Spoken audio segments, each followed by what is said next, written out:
बिस्मिल्लाहिर्रहमानिर्रहीम। हज़रात ज़ी वक़ार अज मां जे साम्हूं हुज़ूर मुस्तफ़ा करीम सल्लल्लाहु अलैहि वसल्लम जे एक हदीस मुबारका जो बयान करण वारो आहियां। जनाब ज़ी वक़ार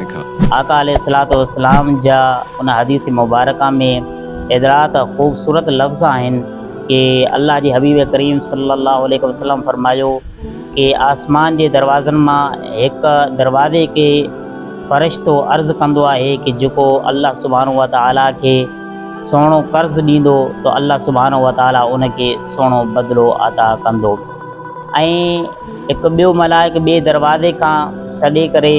अल्लाह सुब्हानहू व तआला के अर्ज़ कंदो आहे कि आए अल्लाह, जेको ख़र्च करे अल्लाह जे राह में, तो जे राह में फ़ी सबीलिल्लाह जेको ख़र्च करे उन ख़र्च कंदड़नि के ॿेणो अता कर, ऐं जेको ख़र्च न करे कंजूसी करे तो रब्बुल आलमीन बख़ीली ऐं कंजूसी करण वारनि के तलफ़ ऐं तबाह कर।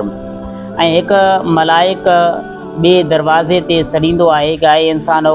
पंहिंजे रब ॾांहुं अचो,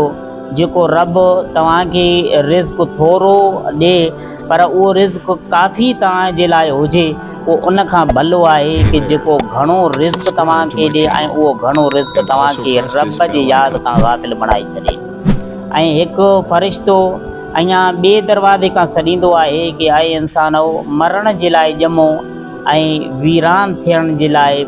जायूं ठाहियो। हज़रत ज़ी वक़ार के इहा हदीस मुबारक मां जे साम्हूं बयानु कयुसि कि अल्लाह जे हबीब करीम सल्लल्लाहु अलैहि वसल्लम जन इहे फरमाए रहिया हुया।